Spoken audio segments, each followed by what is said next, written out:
우리는 종종 부자를 볼 때 두 가지 감정이 동시에 올라옵니다. 나도 저렇게 되고 싶다는 동경과 나는 뭐 하고 있지? 라는 이상한 불안. 흥미로운 건 이 불안이 단순한 질투가 아니라는 점입니다. 더 깊고 구조적인 이유가 있습니다. 한국처럼 빠르게 변화하고 비교가 일상이 된 환경에서는 이 감정이 더 강하게 증폭됩니다. 부자를 보면 불안해지는 이유는 우리가 약해서가 아니라 인간의 인지 구조와 경제 시스템이 그렇게 설계되어 있기 때문입니다. 부자들은 이 감정을 소음으로 취급하지만 대부분의 사람들은 이 감정 때문에 오히려 속도를 잃고 잘못된 선택을 반복합니다. 왜 그럴까요? 우리가 부자들을 볼 때 불안해지는 이유는 크게 5가지 구조적 원인에서 비롯됩니다. 첫째, 우리는 본능적으로 위치를 평가하도록 설계된 존재다. 인간의 뇌는 비교를 통해 자신의 위치를 확인합니다. 어디에 서 있는지, 위인지, 아래인지, 위험인지, 안전인지. 이건 생존을 위해 필요했던 기능이었고 본능 깊숙이 박혀 있습니다. 문제는 이 비교 본능이 현대 자본주의 환경에서는 왜곡된 형태로 작동한다는 겁니다. 과거에는 내 주변 50명과만 비교하면 됐자지만 지금은 알고리즘이 매 순간 전국의 최고 성과자들만 골라서 우리 눈앞에 던져줍니다. 유튜브만 봐도 한 달에 몇 천만 원을 번다는 사람들의 영상이 쏟아지죠. 그러니 내가 아무리 성실하게 살아도 나는 뒤처지고 있다는 착각이 자동으로 만들어집니다. 즉, 우리는 부자 때문에 불안한 게 아니라 비교 시야가 과도하게 확장된 시대에 살고 있어서 불안한 것입니다. 부자들은 이 함정을 잘 알고 있습니다. 그래서 구조적으로 비교를 차단합니다. 타인의 속도를 보면 자신의 계획이 흔들리기 때문입니다. 두 번째, 우리는 부자의 결과만 보고 과정은 보지 않는다. 부자를 보면 불안해지는 두 번째 이유는 우리가 결과만 보고 판단하기 때문입니다. 남의 부는 완성된 사진처럼 보이고 나의 삶은 편집되지 않은 생생한 현장처럼 보입니다. 결과와 과정을 비교하니 당연히 불안해질 수밖에 없습니다.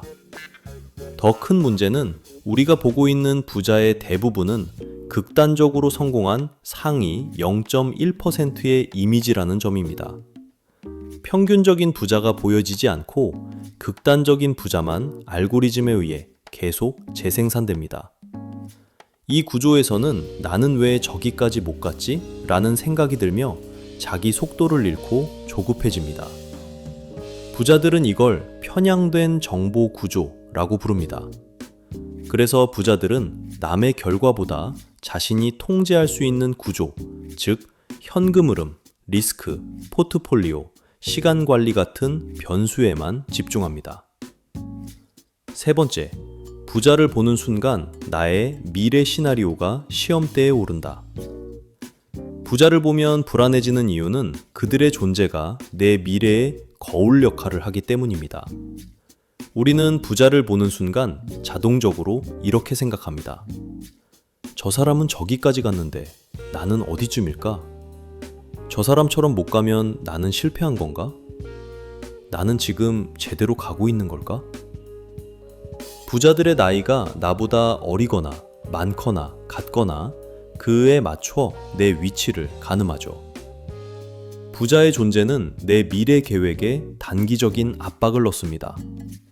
특히 한국에서는 교육, 부동산, 노후, 세금 구조가 얽혀 있기 때문에 더 빨리, 더 많이, 더 안정적으로 가야 한다는 압박이 기본값처럼 깔려 있습니다. 이때 발생하는 불안은 사실 부자 때문이 아니라 내 계획의 모호함 때문입니다. 명확한 기준, 명확한 전략, 명확한 숫자가 없으면 타인의 성공이 곧바로 불안으로 전환됩니다. 반대로 부자들 자신은 타인의 자산에 거의 관심이 없습니다. 이미 자신의 길이 있고 그 길이 왜 안전한지 이해하고 있기 때문입니다. 즉, 불안을 없애는 가장 빠른 방법은 부자가 되는 게 아니라 나의 구조를 명확하게 만드는 것입니다.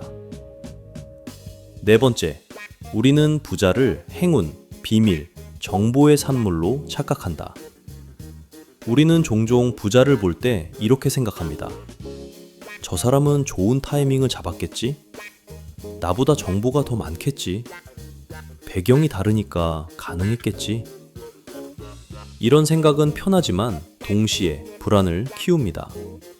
왜냐하면 운, 정보, 배경은 내 통제 밖에 있기 때문입니다. 통제할 수 없는 요소가 성공을 만든다고 믿는 순간 불안은 구조화됩니다. 내가 아무리 노력해도 이길 수 없는 게임처럼 느껴져지니까요. 하지만 실제 부자들의 사고는 완전히 다릅니다. 그들은 운을 통제하려 하지 않고 리스크를 통제합니다. 정보를 쫓지 않고 구조를 설계합니다. 성공을 기대하지 않고 손실을 제어합니다. 부자들은 자신이 가진 도구보다 도구를 어떻게 사용하는가에 더 집중합니다. 우리가 불안한 이유는 부자를 잘못 이해하고 있기 때문입니다.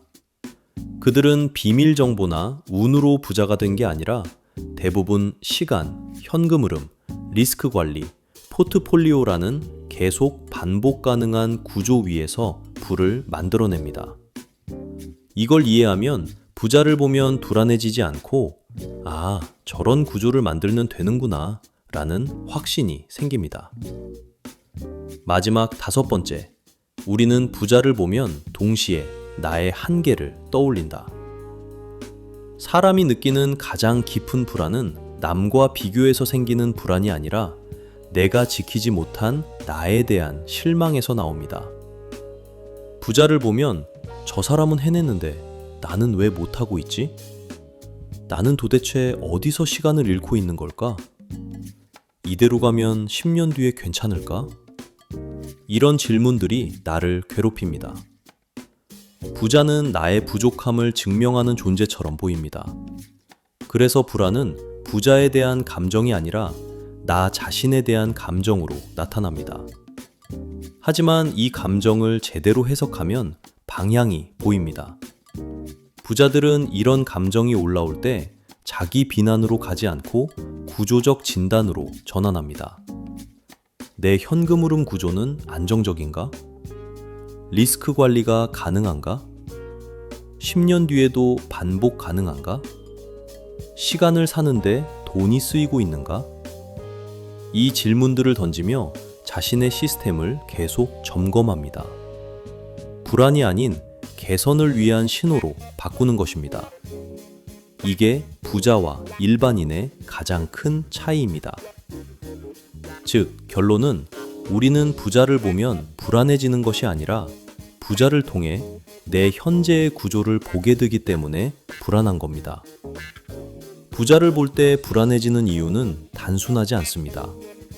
비교 본능, 정보 구조, 미래 불확실성, 자기 비판, 통제감 상실 등 여러 가지 심리적, 구조적 요인이 겹쳐서 발생합니다.